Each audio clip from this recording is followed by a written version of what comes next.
Boa noite, irmãos. Hoje nós vamos estudar a lição de número 2 da revista Nossa Fé, A Graça Vence, Você Curte. E a lição de número 2 é A Graça Triunfa sobre os Problemas Familiares. Vamos ler o texto básico, Gênesis capítulo 37, do versículo 1 até o versículo 36. Acompanhe aí a leitura da palavra de Deus. Habitou Jacó na terra das peregrinações de seu pai, na terra de Canaã. Esta é a história de Jacó. Tendo José 17 anos, apacentava os rebanhos com seus irmãos. Sendo ainda jovem, acompanhava os filhos de Bila e os filhos de Zilpa, mulheres de seu pai, e trazia más notícias deles a seu pai. Ora, Israel amava mais a José que a todos os seus filhos, porque era filho da sua velhice, e fez-lhe uma túnica talar de mangas compridas. Vendo, pois, seus irmãos que o pai o amava mais do que a todos os outros filhos, odiaram-no e já não podiam falar pacificamente. Teve José um sonho e o relatou a seus irmãos, por isso odiaram ainda mais, pois lhes disse: rogo-vos, ouvi este sonho que tive. Atavam os feixes no campo, e eis que meu feixe se levantou e ficou em pé, e os vossos feixes o rodeavam e se inclinavam perante o meu. Então lhe disseram seus irmãos: reinarás com efeito sobre nós? E sobre nós dominarás realmente? E com isso, tanto mais o odiavam por causa dos seus sonhos e de suas palavras. Teve ainda outro sonho e o referiu a seus irmãos, dizendo: sonhei também que o sol, a lua e 11 estrelas se inclinavam perante mim. Contando a seu pai e a seus irmãos, repreendeu o pai e lhe disse: que sonho é esse que tiveste? Acaso viremos eu e tua mãe e teus irmãos a inclinar-nos perante ti em terra? Seus irmãos lhe tinham ciúmes. O pai, no entanto, considerava o caso consigo mesmo. E como foram os irmãos apacentar o rebanho do pai em Siquém, perguntou Israel a José: não apacentam teus irmãos o rebanho em Siquém? Vem enviar-te a eles, respondeu-lhe José: eis-me aqui. Disse-lhe Israel: vai agora e vê se vão bem teus irmãos e o rebanho, e traze-me notícias. Assim o enviou do vale de Hebrom, e ele foi a Siquém. E o homem encontrou a José, que andava errante pelo campo, e lhe perguntou: que procuras? Sobre ele, isso lhe disse para o livrar deles, a fim de o restituir ao pai. Respondeu: procuro meus irmãos, dize-me, onde apacentam eles o rebanho? Disse-lhe o homem: foram-se daqui, pois ouvi-os dizer: vamos a Dotã. Então seguiu José atrás dos irmãos e os achou em Dotã. De longe o viram e, antes que chegasse, conspiraram contra ele para o matar. E dizia um ao outro: vem lá o tal sonhador. Vinde, pois, agora, matemo-lo e lancemo-lo numa dessas cisternas, e diremos: um animal selvagem o comeu, e vejamos que lhe darão os sonhos.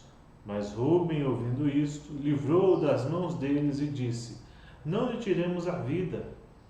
Também lhes disse Rúben: não derrameis sangue, lançai-o nessa cisterna que está no deserto, e não ponhais mão sobre ele. Isto disse para o livrar deles, a fim de o restituir ao pai. Mas logo que chegou José a seus irmãos, despiram-no da túnica, a túnica talar de mangas compridas que trazia, e tomando, lançaram na cisterna, vazia, sem água. Ora, sentando-se para comer pão, olharam e viram que uma caravana de ismaelitas vinha de Gileade. Seus camelos traziam aromatas, bálsamo e mirra, que levavam para o Egito. Então disse Judá a seus irmãos: de que nos aproveita matar o nosso irmão e esconder-lhe o sangue? Vinde, vendamo-lo aos ismaelitas, não ponhamos sobre ele a mão, pois é nosso irmão e nossa carne. Seus irmãos concordaram. E passando os mercadores midianitas, os irmãos de José o alçaram e o tiraram da cisterna, e o venderam por 20 siclos de prata aos ismaelitas. Estes levaram José ao Egito. Tendo Rúben voltado à cisterna, eis que José não estava nela, então rasgou as suas vestes. E voltando a seus irmãos, disse: Não está lá o menino, e eu para onde irei? Então tomaram a túnica de José, mataram um bode e a molharam no sangue. E enviaram a túnica talar de mangas compridas. Fizeram-na levar a seu pai e lhe disseram: Achamos isto, vê se é ou não a túnica de teu filho. Ele reconheceu e disse: É a túnica de meu filho, um animal selvagem o terá comido. Certamente José foi despedaçado. Então Jacó rasgou as suas vestes e se cingiu de pano de saco e lamentou o filho por muitos dias. Levantaram-se todos os seus filhos e todas as suas filhas para o consolarem. Ele, porém, recusou ser consolado e disse: Chorando, descerei a meu filho até a sepultura. E, de fato, o chorou o seu pai. Entre mentes, os midianitas venderam José no Egito a Potifar, oficial de Faraó, o comandante da guarda. Até aí o texto da palavra de Deus. Essa lição vai tratar justamente sobre esses problemas familiares. A graça triunfa sobre os problemas familiares. Muitas famílias vivem problemas e enfrentam problemas sérios. A revista aqui diz que há muitos problemas como filhos desordenados, rebeldes, pais violentos, indolentes, permissivos, maridos que não assumem o papel de liderança em casa, que traem suas mulheres, mulheres insubmissas, imprudentes e entre outros problemas familiares. Mas essa lição, baseada nessa história de José, vai trazer uma mensagem muito preciosa, que a graça triunfa sobre esses problemas. José passou por todos esses problemas, invejado pelos seus irmãos, e esse é o contexto, do que nós lemos. Ele foi invejado pelos seus irmãos. Esses sonhos que ele teve, mostravam a preferência também do pai sobre ele, justamente por conta de ele ser filho de Raquel. Então, exatamente mais um dos problemas que o pai, a preferência mostrada pelo pai, mais a própria atitude mimada do filho em se mostrar para os seus irmãos, gerou essa inveja e toda essa apreensão com relação à vida de José. Por isso, nós precisamos considerar todas essas coisas e ver, talvez na sua família você enfrente algum problema sobre isso. Talvez você tenha algum parente que não goste de você pela posição que você está, pelo local que você trabalha, pelo bem que você possui, ou então você tenha sido tratado de modo assim ríspido por algum irmão. E tudo isso coopera para o nosso bem. Nós precisamos aprender com todas as situações do dia a dia. E vamos aprender então nesta lição. Aqui na revista, você que está com a sua revista de Escola Dominical, alguns trechos importantes aqui da revista. Ele diz assim, o autor: como você se comportaria sendo alvo de ciúmes e invejas por parte de seus próprios irmãos? O que merecem irmãos que agem dessa maneira? O que esperar de uma história como essa, com tantos detalhes de crueldade e desamor? O que esperar da personalidade de alguém que sofre uma agressão desse tipo? E se a gente for olhar pelo lado da psicologia, muitos diriam que José seria um homem traumatizado por toda a sua vida, que se José fosse desobediente a Deus, isso seria consequência, e muitos até justificam seus pecados falando sobre isso, né? Não, porque na minha infância, né, eu fui tratado dessa maneira, por isso que eu sou assim. Mesmo que nós tenhamos sofrido problemas na nossa infância, e alguns problemas são traumáticos, que precisam ser resolvidos, precisam de aconselhamento, né? Alguns problemas precisam, de fato, de uma ajuda profissional, porque eles precisam ser superados.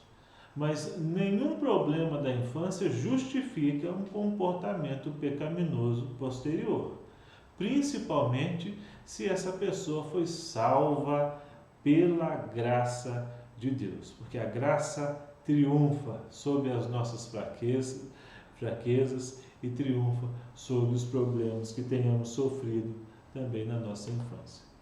O contexto aqui, em Gênesis 30, do 22 ao 24, vai falar justamente sobre isso, problema de fertilidade da Raquel, né, e o desejo de Jacó ter um filho de Raquel. Então José é esse filho esperado, esse filho aguardado. Por isso que ele despertava inveja nos seus irmãos.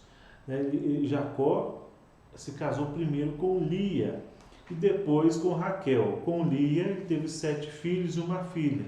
Raquel era estéril.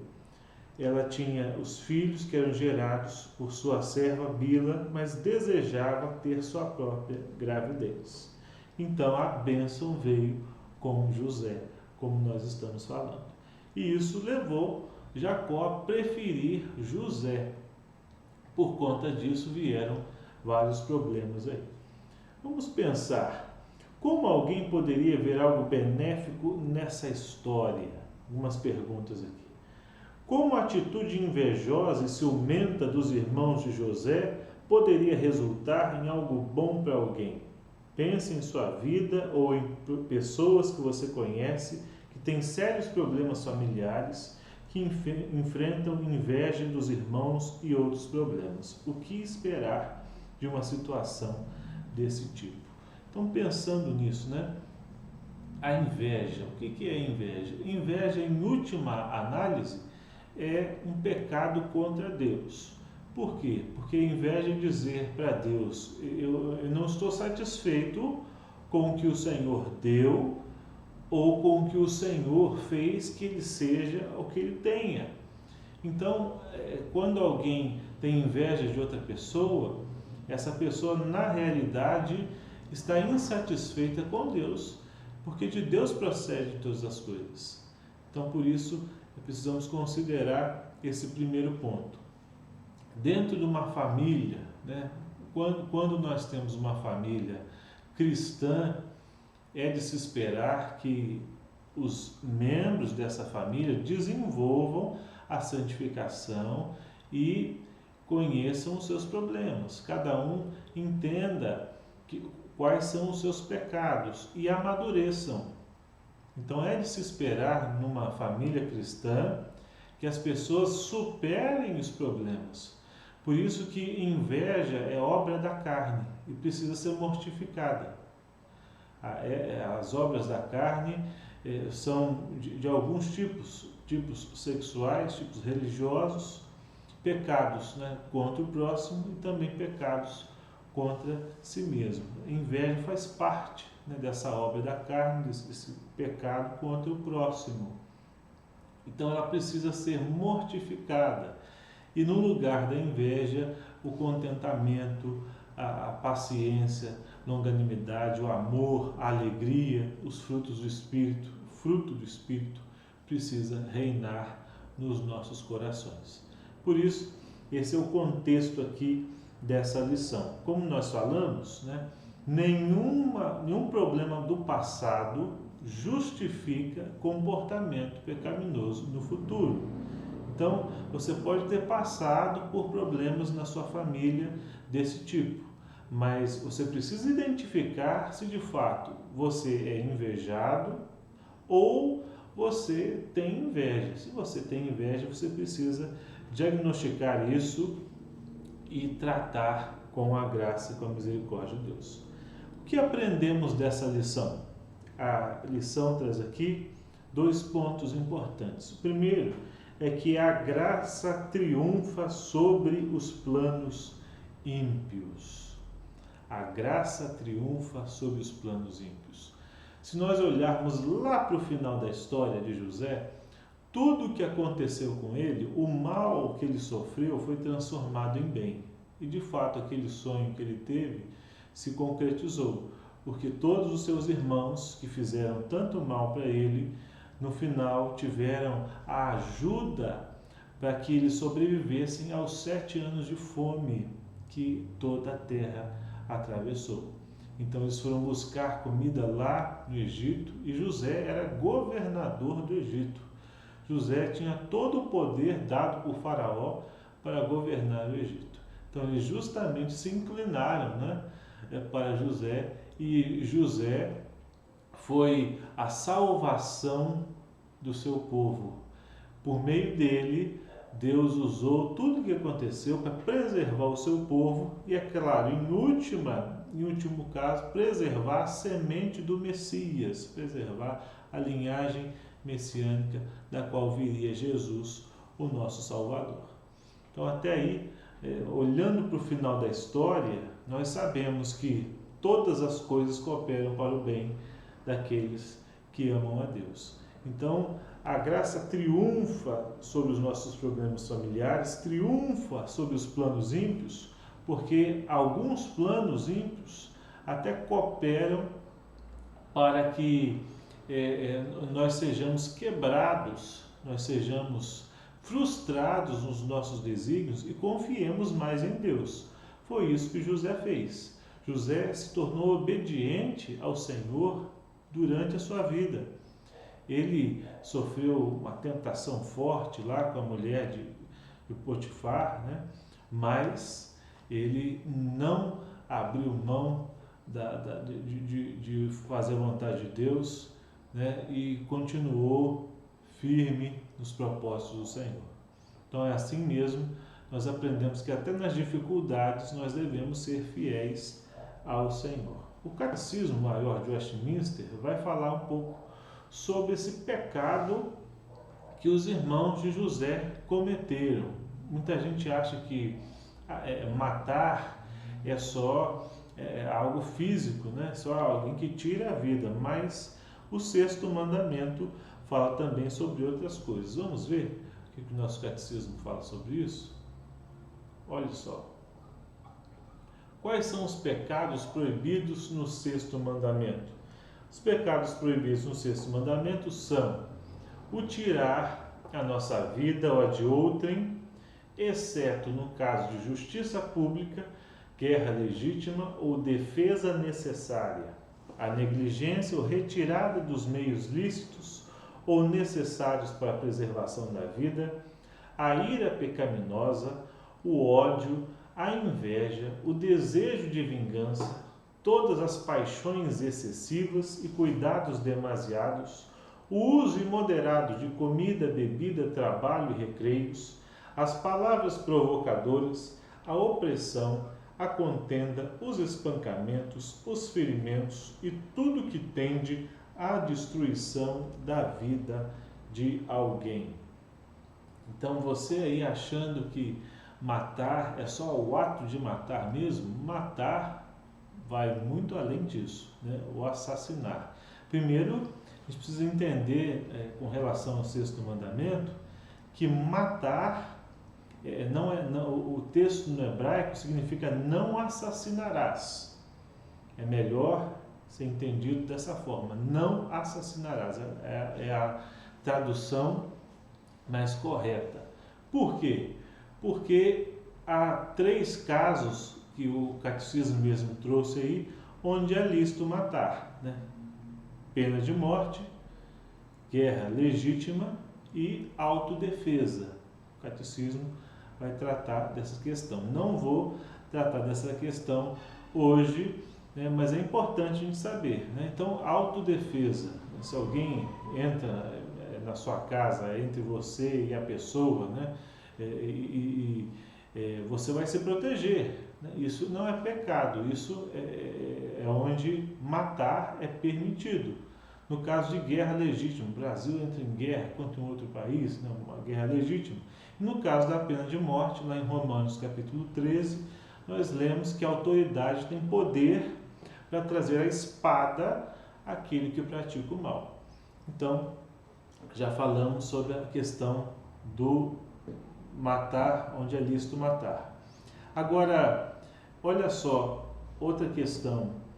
A ira pecaminosa, o ódio, inveja, desejo de vingança, isso aqui é quebra do 6º mandamento, né? Então, uma pessoa pode matar, às vezes, com palavras. Ela nunca te agrediu fisicamente, mas nós precisamos ter cuidado com palavras, porque as palavras podem matar, né? Podem fazer com que uma pessoa se entristeça muito, né? Carregue esses traumas, né? Essas agressões por muito tempo. Então, cuidado com as palavras, né? Quem é salvo em Jesus Cristo, quem recebeu Jesus como seu Salvador, tem uma linguagem diferente do que aquele que vive no mundo, né? Quem recebeu Jesus, ele procura falar palavras que agradem, glorificam a Deus. Então, muito cuidado com as palavras. É melhor ficar quieto do que matar por palavras. E os irmãos de José não mataram José, mas as suas atitudes foram quebra, né, do 6º mandamento. O ponto nesse primeiro ponto aqui, ponto A do tópico 2 dessa lição, o autor diz que é afirmar que a graça de Deus triunfa sobre todas as atitudes ímpias que talvez tenhamos contra nossos familiares e sobre todas as atitudes de que somos vítimas por parte deles. E a história de José mostra exatamente isso, né? Então, a graça de Deus triunfa. Primeiro que há perdão. O cristão sabe perdoar, né? E o cristão deve saber também quando é que ele está nessa atitude. Talvez você esteja escutando esse estudo bíblico e você não se identificou com José, mas com os irmãos de José. Talvez você esteja matando alguém por palavras, né? Matando alguém por coisas que você tenha dito. Peça perdão. A graça de Deus nos habilita a perdoar, né? E a pedir perdão. O cristão tanto perdoa como pede perdão. Essa é uma atitude de todo cristão, né? Que reconhece de fato as suas fraquezas e vai até a pessoa ofendida e pede o perdão. E isso é ser crente, né? O crente não é aquele que nunca erra, mas é aquele que sabe que erra e assim reconhece e pede perdão. E é claro, né, deixa a atitude, porque fica muito difícil você lidar com uma pessoa que está sempre errando. É claro, Jesus disse para a gente perdoar 70 vezes 7, né? Não há limite para o perdão, mas a confiança fica completamente abalada, né? Uma pessoa que insiste, persiste no pecado, a igreja deve até discipliná-la. Isso é orientação da palavra de Deus, né? Então, a pessoa precisa pedir perdão e mudar a sua atitude, né? A sua fala, o jeito de agir. Então, esse é o primeiro ponto da lição. O segundo ponto, também muito importante sobre esse tema, sobre esse assunto, é que a graça triunfa sobre a nossa imaturidade. José teve um pai omisso, aqui, uma mãe ausente, irmãos mesquinhos, né? Então, Jacó mimou muito José, por isso que ele teve algumas atitudes, né? Ele ia dedar, né? Ele ia contar para o pai sobre o que os irmãos estavam fazendo, isso gerou uma certa inveja ali. Mas com o passar do tempo, na história de José, com tudo que aconteceu em sua vida, ele foi amadurecendo. né? Então a graça triunfa sobre a nossa imaturidade. Muitas vezes cometemos pecados e nós percebemos, né, que esses pecados são a causa, muitas vezes, de situações que nós vivemos, que nós enfrentamos. É por isso que nós precisamos lembrar que a graça de Deus e o conhecimento do Senhor nos faz amadurecer.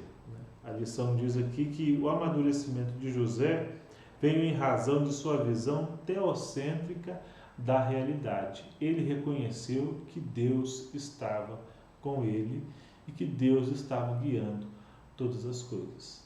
Até nisso, muitas vezes uma igreja recebe um novo membro e um novo membro vindo de uma outra denominação, ou às vezes um pastor jovem, e muitas vezes ali no decurso do pastorado ou de alguém que seja jovem, pode ser que pela inexperiência, pela falta de maturidade, alguns erros sejam cometidos. Mas Deus é tão bom, é poderoso, que até nisso Deus usa para que a graça vença novamente, né? Para que os nossos pecados sejam mostrados e assim nós reconhecemos como nós precisamos do Senhor. A graça sempre triunfa e isso nós vemos na vida de José. Quando ele teve filhos, né, olha só os nomes que ele deu aos seus filhos: Manassés e Efraim. Manassés, Deus me fez esquecer, e Efraim, Deus me fez próspero. Está lá em Gênesis 41, os 51 e 52. Por isso, quando nós olhamos para a vida de José, nós vemos que Deus transformou o mal em bem. Deus transformou tudo que aconteceu na vida de José, tudo que foi passando para um bem maior. E o bem maior foi a preservação da sua vida, preservação da vida da sua família, preservação da linhagem de Jesus. A graça triunfa. Concluindo essa lição, quando nossa família não nos ajuda, quando as circunstâncias familiares parecem contrariar nossas expectativas, devemos lembrar: Deus está no controle de todas as coisas. Então, não sei qual situação você esteja vivendo na sua família, qual problema você esteja vivendo na sua família hoje. O que nós precisamos lembrar é o seguinte: em tudo, Deus está no controle. Então, a graça triunfa sobre todas as coisas. Você pode suportar a situação que você está vivendo, exercitando os meios de graça que Deus nos deu, a leitura da palavra, a oração. Você pode superar esse problema. Se você tem sido um problema também, há graça para você, há perdão para você. Se você tem sido uma pessoa imatura, tem se envolvido em pecados e levado outras pessoas a pecar, você pode considerar a sua vida, né? Ainda há tempo, há tempo. A pandemia mostrou que não existe falta de tempo para se arrepender, para buscar a Deus. Enquanto nós vivermos, enquanto nós estamos aqui, nós temos tempo para buscar o Senhor. A aplicação da revista diz assim: como você interpreta momentos de tensão em sua família? Muita gente atribui ao diabo, né? Que o problema de tudo que acontece é do diabo. Só que nós devemos lembrar que nós temos 3 inimigos: o mundo, que é a sociedade, né? Contra Deus, tudo aquilo que se levanta contra Deus. Nós temos o diabo, sim, é nosso adversário, e nós temos nós mesmos. Então, nós precisamos identificar esses adversários. Só que uma coisa é importante: o seu pior adversário ainda é você mesmo. Você precisa ver quais são os seus pecados, você precisa identificar isso e deixar e permitir, com a graça e a misericórdia de Deus, que essa graça transborde e assim a sua vida seja plena do fruto do Espírito e você vai saber lidar com essa situação. Você precisa ver esse plano de Deus soberano desenvolvendo na sua vida. Como? Sem oração, sem humilhação na presença de Deus, isso é difícil, né? Sem a perseverança ao ouvir a voz de Deus, isso é difícil. Então a oração justamente é esse momento que nós temos para nos humilharmos diante de Deus e também fazer uma autoanálise na confissão dos nossos pecados, que deve ser específica daquilo que nós estamos errando. Então essa lição é importante para as nossas vidas, pois diz que a graça triunfa sobre os problemas familiares. Há problemas na sua família? Nós tivemos também muitos problemas na vida de José. Mas qual é a moral da história, né? A moral da história é que o Deus soberano está no controle e Ele te dá graça para suportar as aflições na sua família, para passar por elas, para confiar nele diante dos problemas que você enfrenta, para perdoar os seus irmãos. Se você está como os irmãos de José, busque a reconciliação. Se você está como José, também não se sinta a ovelha negra da família, né? Busque em Deus a graça e a misericórdia para suportar o momento que você está vivendo e com paciência, né, pregue a palavra, porque talvez seja um problema de falta de conversão na sua família. Se todos são crentes e há inveja e há problemas muito graves na sua família, talvez seja falta de conversão. Se você não é crente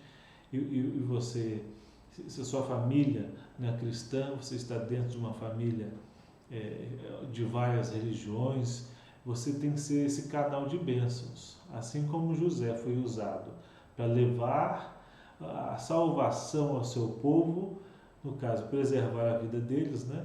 Você pode ser esse canal de bênçãos, para não só preservar a vida, mas dar, através de Jesus, da palavra de Deus, a vida eterna. Que Deus te abençoe. Leia toda a lição. Você que tem essa revista aqui, leia toda a lição e você vai rever esses pontos que nós falamos hoje. Uma boa noite a todos. Que Deus nos abençoe. Até a próxima lição.